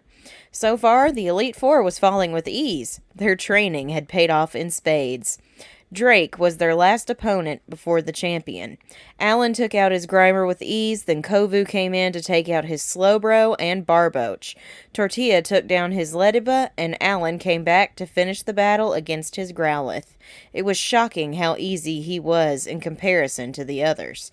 Mary stood in front of the champion's chamber, shaking with nerves. Kovu put his head under her hand, and she stroked his fur to calm herself. "Thank thee, Kovu. We can do this. I know we can," she breathed, centering herself. They walked inside together, and there stood Steven. "It's about time you showed up, Mary. I was expecting you to be the first match this morning, not the last," Steven said. "Well, we got held up in Victory Road," Mary blushed. "With your skills, I'm sure it was no trouble for you. Honestly, no one has made it to me all day, but I knew you would. Now my team is ready for a fight. How about yours?" he asked. Mary felt the Pokeballs in her bag vibrating, and she looked at Steven confidently. "We are," she said. "Then let's hold nothing back. Lantern, begin the onslaught." Steven sent in a powerful electric and water type. "Winnie, I'm putting my trust in thee," Mary sent in her Ursaring. "Use return." Winnie was so fast she struck hard enough to plunge Lantern into yellow. Lantern retaliated with a hydro pump attack. Mary called for a block, and Winnie threw her arms up in an X in front of her face. Thanks to this maneuver, she stayed in green health. "Return with thy full strength," Mary ordered. Winnie roared, charged, then slammed her full weight into the Lantern, knocking it out. Steven sent in Pikachu, and Winnie gave Mary the signal to keep her in. Pikachu set up a light screen to boost Steven's entire team in special defense. "Winnie, use Return, now!" Mary called. Return was a move that grew stronger the more the Pokemon loved its trainer. Winnie was the first Pokemon Mary caught in Hoenn. They slept together, ate together, trained together, and Winnie loved her hugs. Pikachu was knocked out in a single hit. Mary cheered for her big bear, and Winnie let out a battle cry. Steven sent in another Pikachu, which hit Winnie with thunder, but it was slammed into the wall by Ursaring quickly. "Okay, Mary, your Ursaring came to take my title today, but let's see her stand up to this. Go, Mew!" Mary did a double take when Steven sent in a Mew. "Winnie, come back!" She called her bear back into its ball. She saw her panting. The next one she pulled out, she smirked and she threw it. "Daisy, take it down." Daisy came in to face her species. "Now this is a Pokemon battle," Steven said. Daisy and Mew threw attacks back and forth at rapid pace. They clashed, they collided, they dodged and attacked. Mary wanted Daisy to prove her power, but when she saw Steven heal and Daisy panting and sweating through her thin fur, it wasn't worth it. She called Daisy back and sent Kovu in to battle in her stead. "Kovu, you can do this," Mary said. "Now use Crunch." Kovu charged and took a Mega Punch before biting down on Mew's torso with dark energy. Mew screeched, Mega Punched again, then fell as Kovu crunched and threw it down. He howled with pride after defeating a mythical. Mary cheered for him and he ran back in front of her. Absol, a fellow Dark type, was his next choice of battler, and Mary brought in Alan to fight. Alan did his best to weaken the Dark type, but Double Team was too powerful a move. The fake Absols were too good at being decoys. Alan wouldn't listen to Mary's pleas to center himself until she called for Bone Meringue. He concentrated, then hit the Absol hard, but not hard enough. It still stood, and he was exhausted. Mary withdrew Alan and knew it was time. She kissed the Pokeball she pulled out. "Skipper, it's on you." She called out her Swampert, her most powerful Pokemon. Absol was so fast it hit him with Slash before he even moved. "Wait." It hit him again. "Wait." Skipper held firm until they saw Absol touch down on the ground. "Use Earthquake!" Skipper unleashed his seismic energy and Absol went down from the powerful attack. Steven was down to his last Pokemon and not one of Mary's was down for the count. Typhlosion exploded onto the field, and Skipper planted his feet. Typhlosion used Swift when Skipper used Surf, and the fire types survived on 1 health point. Mary and Stephen locked eyes as he healed Typhlosion for his turn. "It's been a pleasure battling with you, Mary," Stephen said. "And I with you," she replied, then gave her final command in the Hoenn Region Pokemon League. "Skipper, use Surf at full power!" Skipper unleashed the strongest surf he ever produced and rode the wave as it crashed into Typhlosion. When the water cleared, Skipper stood over a knocked-out Typhlosion and let out his loudest battle cry as Mary dropped to her knees in exhaustion and relief. Stephen could not help smiling to himself as he withdrew Typhlosion. Mary's Pokemon popped out of their Pokeballs and all tackled her to the ground in a loving dog pile. Kovu licked her face over and over, causing her to laugh. When they were all done and Winnie picked her up, Stephen stood in front of them. "Well done, Mary. You've cleared your trial with much aplomb. I must say, as your proctor, I'm incredibly impressed. May I see your Pokedex?" he asked, and Mary handed it over. "I had a feeling it would be you," she said as he summoned all of her Pokemon from the meadow. She got to hug Bruce again, who was very proud of her and the entire team. "Do I get to take," she trailed off, "2. With only 4 losses, you've earned the right to take 2, Stephen informed her. "But before you make your choice, might we add a photo of you and the team to our Hall of Fame?" Mary obliged graciously and saw a photo of Sarah from her journey with a very impressive yet odd-looking team. A Metagross, Magcargo, Sandslash, Dugong, Girafarig, and Lantern. Mary pulled her Pokemon in as tight as she could as Stephen snapped their photo. Now came the hard part. Choosing. Mary started to think as her friend Brendan ran in. "You did it! Oh my gosh, Mary, you're the champion!" Brendan gasped, then did a double take when he looked at her. "Hang on, why do you look so much older?" Her disguise had been ripped away. "Brendan, it's a long story," Mary said, "but I am very glad thou art here. I must leave now, and only 2 of my Pokemon may journey with me. After I make my choice, will you take the others into your care?" Wait, really?" he asked. "Why do you have to leave? Why can you only take 2 of your Pokemon? Mary, I don't understand." He sounded heartbroken. "In a few minutes, you'll not need to understand," she said, knowing his memories of her would be wiped clean. "Just promise me you'll take care of everyone." "I promise, Mary," he said, and she nodded. "Skipper, come along," Mary said, and Skipper went to her side. "My second choice is much harder to make as I love you all so much. But there is one Pokemon who was always there to comfort me when I was nervous, when I missed my family. Kovu, come." Kovu came to her side, and Daisy fluttered over too. Mary hugged her tightly, kissing her head. She had been torn between Kovu and Daisy, but Kovu had been there from the start, and Daisy only came on at the 6th gym. She snuggled her as long as she could before letting go. Winnie wrapped her in a huge bear hug, shedding a tear along with her trainer. Alan gave Mary a strong salute as if to promise he'd keep everyone safe. Mary knelt down to Tortilla and smiled softly, rubbing the Torkoal's head. "You be good for Brendan, you hear me?" she sniffed, and Tortilla nodded. "No more distractions. Help him with his research, okay? Keep everyone safe and warm just like you did with me. I am proud of thee, Tortilla. Be good." Mary hugged her starter, then stood up. She saw herself starting to sparkle and felt herself lift from the ground along with Skipper and Kovu. "Mary, I promise I'll take good care of your Pokemon," Brendan promised as tears glistened in his eyes. "I promise they'll be loved like you loved them." "I know they will be, Brendan. Thank thee for everything. I finally have a friend." She smiled at him as he wiped his eyes and nodded to her. "Bye-bye." Everything went dark. When Mary woke up, she was in her room. Cabby and Brutus laid on the floor asleep, next to Skipper and Kovu, who were also asleep. Mary sat up and looked at them with a smile. They began to stir, then realized where they were. Cabby and Kovu immediately began to sniff each other, then their tails wagged like crazy. They started hopping around the room to play as Brutus hugged Mary, then shook hands with Skipper.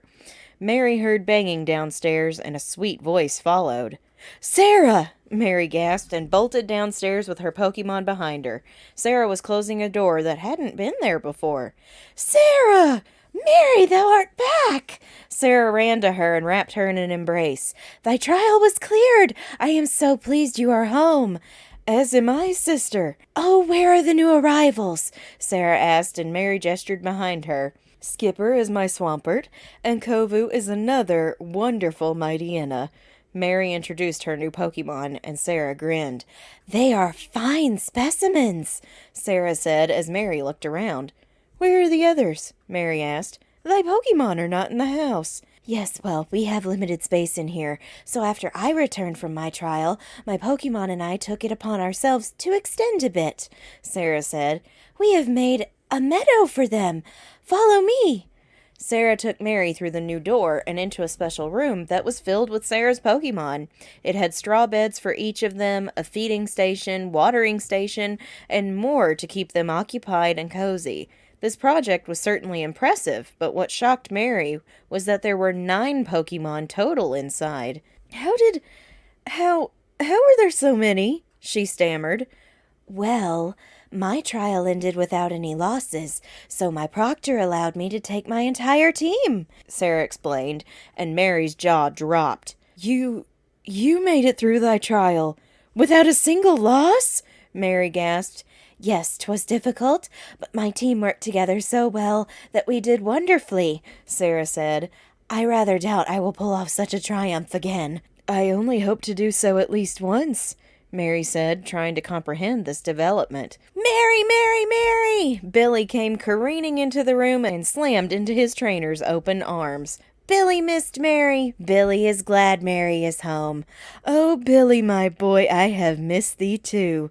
Where wert thou when I awoke?" "Billy fell off the bed and kept sleeping until Mary's voice woke him up." Billy blushed, snuggling up to her happily. "It is good to be back with you all," Mary said, and Miss Sarah smiled. "I only hope Winifred does as well as we did." The end.